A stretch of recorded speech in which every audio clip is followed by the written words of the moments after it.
Spencer, when we read scripture and we encounter stories like the rich young ruler, and the reality that Jesus calls some people to give everything, it's a really challenging call to come up against. Now we have to realize that Jesus didn't call everyone to give everything, but some he did. So today we want to look at this call and specifically how C.T. Studd, a missionary to Africa, China, and India, lived out that call in his life. Welcome to the Second Half Stewardship Podcast. We believe that God owns it all, and our response as Christians is to live generous lives. I'm Spencer Hall, a certified financial planner. And I am Austin McLaughlin. As former full-time missionaries in the United States and overseas, Spencer and I approach managing our personal finances through the lens of biblical stewardship. Journey with us as we explore how to be generous stewards of our money, time, relationships, gifts, and experiences. In our recent podcast, we've interviewed a number of different people trying to unpack what the role of a steward is in the Christian life and how we do that well. And so if you haven't had a chance to listen to those interviews with Michael Blue and Father Aaron Wright and IJM and Brian Humphreys, take a minute to do that. We think that we can learn so much from brothers and sisters in particular areas, and we can learn as well from history. Hebrews 12 tells us that we are surrounded by a great cloud of witnesses and that we ought to lay aside every hindrance and to pursue Christ. And one of the great things about studying a guy like C.T. Studd is he comes from a whole different culture, a whole different trajectory, and he has another level of grit and perspective that we can really learn from. So we're excited about being able to profile him today and some of the things that we gleaned from him as we read his biography with a group of other financial advisors here over the last year or so. Yeah. Well, and I think the reality is when we went through that program, that was one of the books that I think struck both of us, coming from former missionary backgrounds ourselves, being like, oh, this is really challenging. Oh, this is really hard. I remember situations where I encountered people like this. And I think we come back to CT, I think more than I anticipated after I first read the book. And to be honest, reading his biography was really challenging for me at times because of just the zeal that he had. I think challenged me to say, do I have that same kind of heart for evangelism, heart for the lost, that would lay down everything to go and follow Jesus wherever he calls? And I think that is challenging. It's tough. We need to wrestle with those things. And on the flip side, we need to think about passages like Romans 12 and 1 Corinthians 12, and the reality that I am a part of a greater body. Not all of us can be eyes, not all of us can be hands or feet. We need a comprehensive body, and CT was a gifted evangelist and someone that had a tremendous amount of faith to go. And I think we also come back to the reality that not everybody is going to be a sent missionary to a foreign country, but it doesn't preclude any of us as believers from being missional in the lifestyle that we live. It doesn't preclude us from sharing our faith with our friends and our neighbors, whether that's through hospitality or sitting down and reading the Bible with them. We all have to be pressed into what does it look like to love the Lord our God with all our heart, soul, mind, and strength, to love our neighbors as ourselves, and to call people to repentance. And so when we look at the life of C.T. Studd, there are going to be things that we say, that makes me kind of uncomfortable, whether how he did it. But again, he lived in a much different time than we did. But the faithfulness that he had to Jesus, the faithfulness that he had to spending time in prayer, listening for the Lord, and then doing what the Lord called him to do is really something pretty remarkable. So again, we come back and say, not all people are called to give everything in terms of all of their resources, like Jesus called the rich young ruler, or like we'll see, Jesus called CT to give everything. We're not all in that same position, but when Jesus does call us to do it, we need to do it, which is challenging. Right. So let's talk about his early life. You know, he's a name that some people have probably heard of. Many people have not. He was one that I really had not spent much time with. I knew his name vaguely.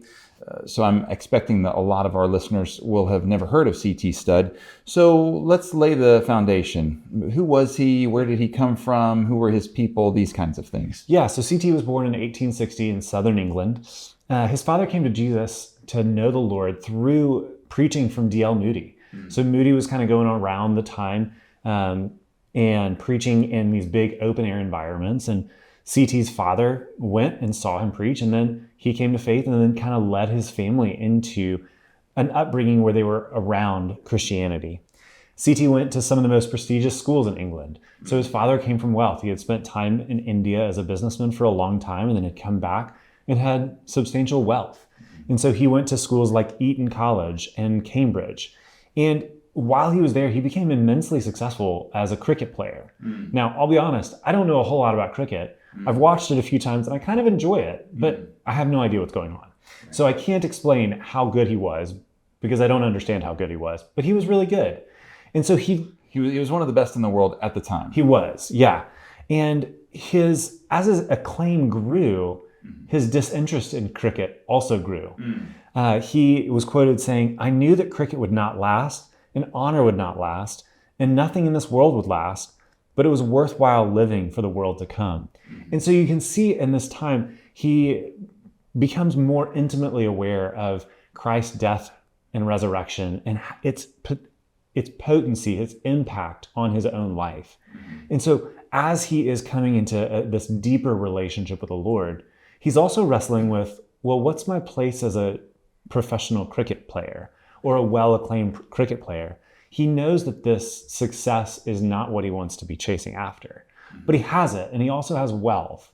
And so he's kind of struck along both these lines of like, I can continue to become immensely successful in this area and pursue this and probably live, well, most people would say is a normal, successful life, but he takes a different path. Right. And he starts realizing God may be calling him to something greater. Well, and it's interesting in particular because with that success, he starts to see that this is not satisfying in that same way. He had heard the gospel prior to all of this cricket success. He pursued cricket in a tremendous way. You look at like the workouts that he did and the regiment that he took, and in the midst of his studies, he was a passionate person, whatever he put his hand to. Yeah. And that's one of the things that we'll see later as well. But you can start to see his philosophy and his approach begin to shift as he knows that his influence is going to wane there and he's never going to be fully satisfied with it. Yeah. So really what we see next is he goes off into continuing to work at Cambridge after he graduates. And then his brother comes and they start to really dive into the word together. They gather these prayer groups and they are listening to the Lord. They're praying, they're meditating on scripture with a small group of people. And as they're there, this small group starts to extend and the Lord starts moving through them. And the reality is we are in these modern times kind of just prone to saying, okay, God is going to move through a certain subset of people, but really he moves through community. And so CT was within this group of believers that were gathering together, praying together, and God started moving through them as a group. And we really need to know, as God is moving in and through us, where is he calling us to go? Because it's never meant to be insular. And I think that's one thing that CT recognized with his friends and his brothers was that his faith needed to move him outward. It couldn't just be an inward faith. It needed to be an outward faith. And so he prays and he says, I realized that my life was to be one of simple, childlike faith, and that my part was to trust and not to do. And even though we see him doing a lot, the reality is it came first to, I need to trust the Lord. Right. Where is God leading me? Where is God guiding me? And then he follows in response through prayer, through fasting, through time in the word, through time with brothers and sisters. He meets with the Lord, and then he wants to come back to this childlike faith of when God says something, he means it. And he's going to follow that out in his life. And so in 1885, Studd, as well as 6 of his other Cambridge students, formed a group known as the Cambridge 7. And these men were devoted to the Lord, and they said, okay, we want to go to a place where Christ is not proclaimed.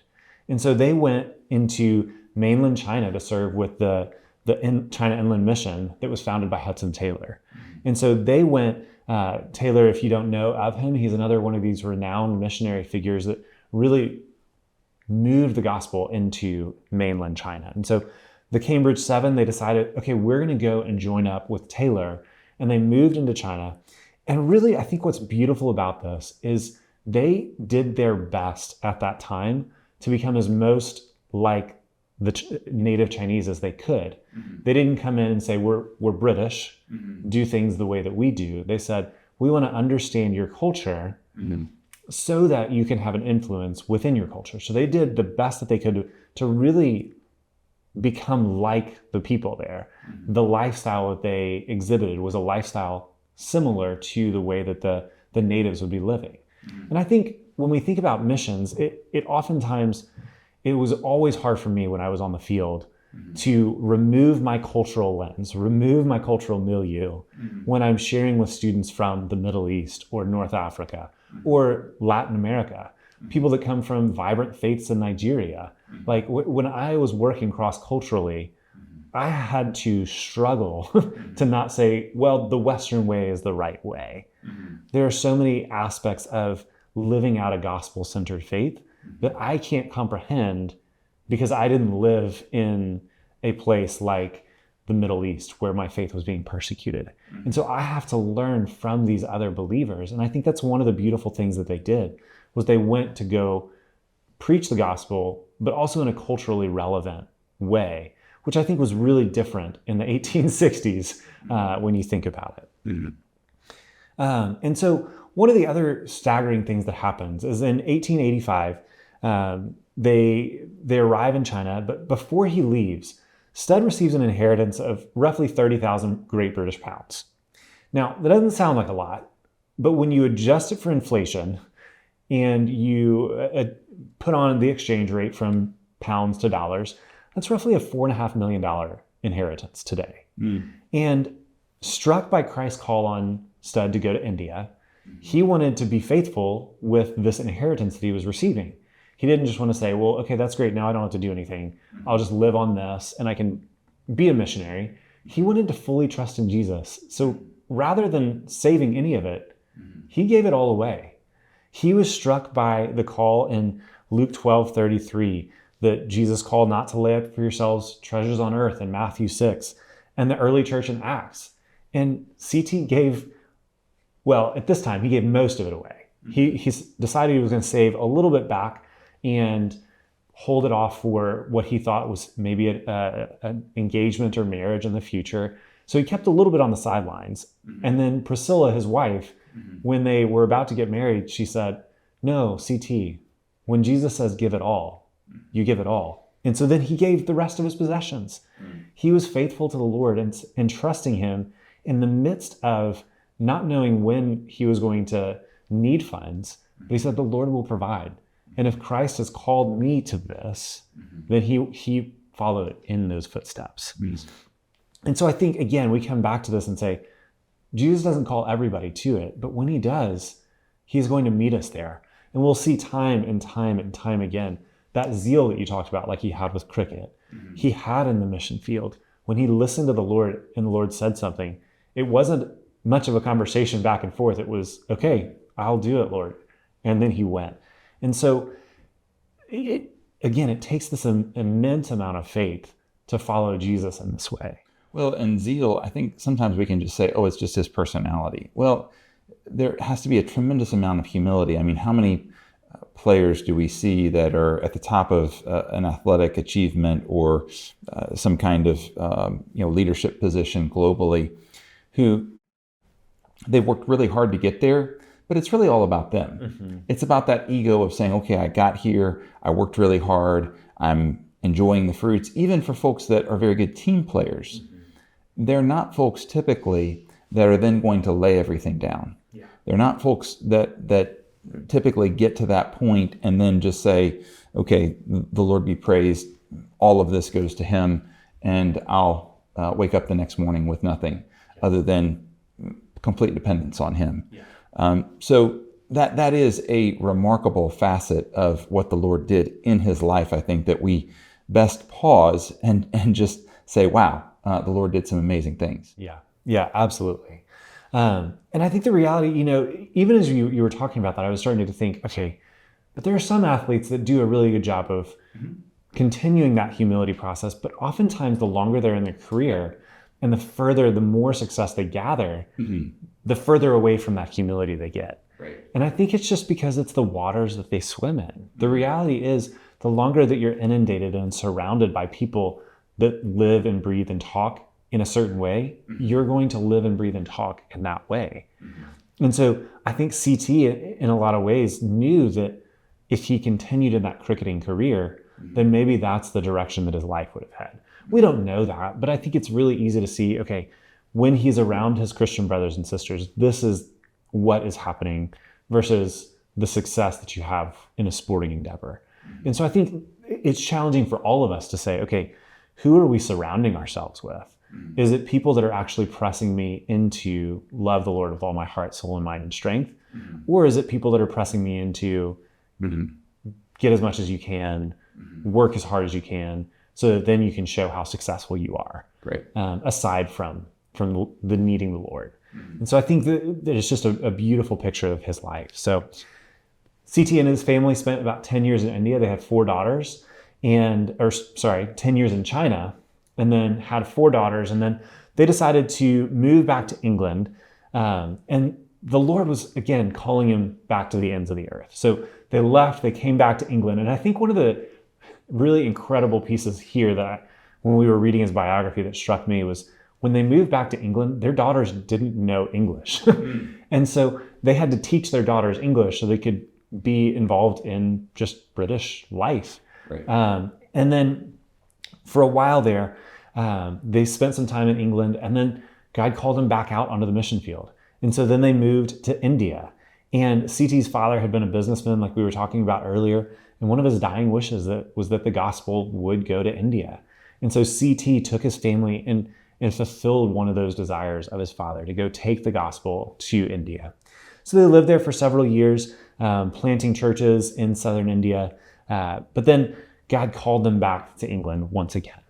And then really it's that final season of his life is when he goes to Africa. And this is that last little portion of his missionary career. And he had, both in India and in China, he had experienced a litany of health crises. They didn't know if he was going to survive in China. India had been really harsh on him. And so at that time, the physicians were not advising him. Everyone around him was saying, CT, you cannot go to the heart of Africa. It's going to be too hard for you. You'll die there. And his wife was saying, really, I don't know if this is a great idea. And I think this is where some of those challenges that I get are like, okay, you've got everybody around you telling you you have been faithful to the Lord for decades now. You have lived a missionary life. You've seen people come to faith. Let's go ahead and hang up the spikes and it's time to let's have a normal life per se. Right. But again, we come back to CT didn't listen to those outside influences. He came back to the Lord and said, what is the Lord saying? And he sensed the Lord saying, I am the great physician. Is this not too great for me? Are these health concerns not too great? And so for the next couple of years, CT would travel back and forth to Africa, but his heart was to go into the heart of Africa and to stay there as a missionary. And so he took one journey that was about 2 years long, came back, and then he said, okay, I want to go as far into Africa, into the depths of the continent as he could. And so in 1916, Stead would leave England and spend the rest of his life doing evangelism and discipleship in what is now the Democratic Republic of the Congo. So really, you think about the heart of Africa, the Democratic Republic of the Congo is really in the central part of Africa. So he travels from England, goes down through some of the Eastern African countries, and then lands in the DRC. And then he spends the rest of his life doing missions there. He brings his family over. His daughter decides to come with him and joins him on that missionary journey in 1916. And you can see, amidst those challenges that I, in my current lens as a former missionary, see, and I'm like, oh, this kind of is hard for me to wrestle with. You continue to see the Lord's faithfulness to his family, to bring his daughter along, even in the midst of maybe circumstances where maybe his wife was saying, I don't think this is a good idea. His daughter still says, I see that the Lord is is moving in this way. Let's go follow him to the heart of Africa.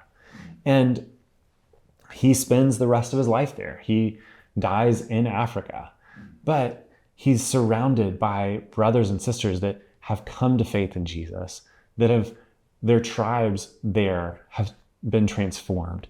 And he has established a missions organization that continues to this day. And the reality is, yes, there are some of these challenging things of, okay, you left everything. You left your family for years at a time, but God also moved. You held people to a really high standard on the mission field, that you would pray significantly, that you would go and go and go, but God moved. And so where is this borderline between immense faith, incredible seeing God move, but also pushing really hard? And I think that's one of the challenges that I find with his life is it's a beautiful life of a missionary, but man, he pushed hard throughout his entirety of his life. Well, and you see that one of the things that I think is somewhat redemptive is just even when he had people close to him, his wife, his family, who sometimes did not think that the move should be made, for instance, to Africa. I think by the time he ultimately decided to go, his wife was on board. Now, it wasn't her first choice when they started the conversation, but as he continued to pray and invited her to pray and continued to move, he didn't move there independent of her will. Same kind of thing with his daughter. She was then drawn there. And even a great example for us as married people, as we look about our finances and making decisions, he didn't make the decision to give away the remainder of his inheritance outside of his wife. It was his wife that said, no, I think this is what we need to do. And so then he prayed with her and he felt called in that same direction. But even though they were apart for years at a time, you still get the sense that she was supportive of him. She was doing a tremendous amount of the work at home to maintain the correspondence, the financial elements, to build the organization, all those kinds of things, so that she was really stepping into her calling as well. It's just that both of them had to get there, and they got there at different points kind of along the way. And then there's a sweet part in there that she got to go and visit him soon before he passed away, to be able to actually see the work for the first time. So the Lord was gracious in allowing all of those different things. And there are, they're different culturally and such, but so much of the wisdom that they had, you could have as principles that we could really bring into our day of just saying, hey, we've got to be on the same page before we ultimately make this move. We've got to be people of prayer and people in the Word and relying on the Lord's guidance more than anything else. Yeah. Well, and I think, again, as we think about this, how do we now embrace a similar posture towards faith that Stud did and his family did? It's coming back and saying, okay, God, where are you calling? And what is my place in that calling that you're putting on my life? Am I listening to you? Am I listening to you in relationship with my spouse? Am I listening to you in relationship with other believers? Who am I being submissive to? Am I listening to authority figures? But again, it's coming back to where is the Lord guiding? Where is the Lord leading? And am I doing this in such a way that I'm building up a community of faith around me, or am I going isolated? And I think that's what we see with CT is there's always a community around him, speaking and challenging, asking hard questions, driving him back to what is the heart of the Lord? What is the heart of mission? What is the heart of these things? And in the midst of all of it, God continued to provide for them. There were definitely seasons where it was challenging, where resources weren't coming in, where things were happening in a very different way than maybe they would have anticipated. But God always showed up. And I think when we look at stories like Stud or the rich young ruler or others that we'll profile over the next couple of weeks, the reality is God always provides as we trust in him. Now, it's not always how I want him to. Right. And I think about over my course of 10 years in ministry, God provided in ways that I was like, well, that's weird and different, but it was incredible. Like we always came back and said, we had what we needed. Right. And I think when we are looking inwardly to ourselves and saying, I need to provide, I need to be the provider for my family, then it moves the conversation away from the Lord and puts it back on me, in a lot of ways in an unhealthy position. Well, because you say, well, I don't know how I'm going to provide. I don't see the next step. But if we know that the Lord has called us in a certain way, then we want to have that faith, to be humble, to have our eyes open, to be open to things that are unexpected. And I think that's where, a couple of quotes from Studd, he said, if Jesus Christ be God and died for me, then no sacrifice can be too great for me to make for him. So there's this sense of complete submission. It is Galatians 2:20.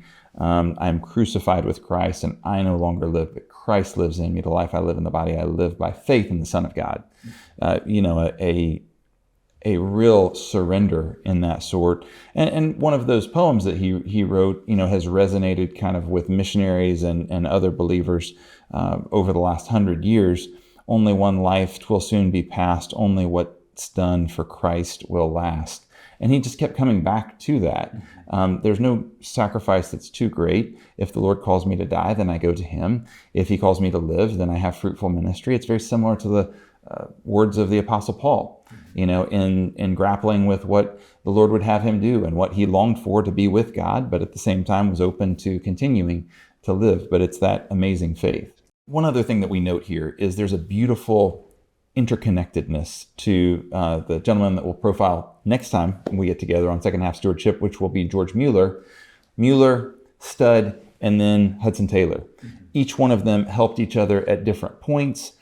You look at Studd, he helped both Taylor and with Mueller at giving away his inheritance as a part of that, but then each of them played roles in supporting him later on. And so there's a sense of having an open-handedness to the resources that God has given, that, okay, I don't need them right now. I'm going to deploy them to people that are doing good things that can work. And then, hey, maybe I'll need them later on and they can support me.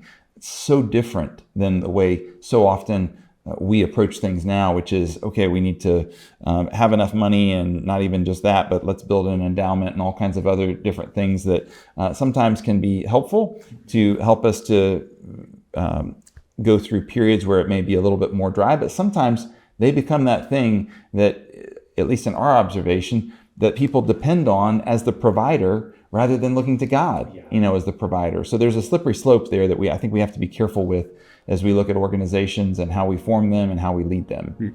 Absolutely. Well, we hope this conversation about C.T. Studd and his life was challenging. It has been for us. And I think that's why we come back to his story more than I anticipated, again, like I said, because it is a beautiful call to, when Christ says something, are we going to follow? So clients, we hope you enjoyed this. If you have questions about C.T. Studd, or even just about generosity and what does it look like to follow Christ through challenging circumstances today, we would love to have a conversation with you. And we'll see you again next time. If you found this episode valuable, share it with a friend and subscribe on your favorite podcast platform so that you don't miss the next episode. This content was provided by Second Half Stewardship. We are in Knoxville, Tennessee, and you can visit our website at www.secondhalfstewardship.com. The information in this recording is intended for general educational and informational purposes only and should not be construed as investment advisory, financial planning, legal, tax, or other professional advice based on your specific situation. Please consult your professional advisor before taking any action based on its contents.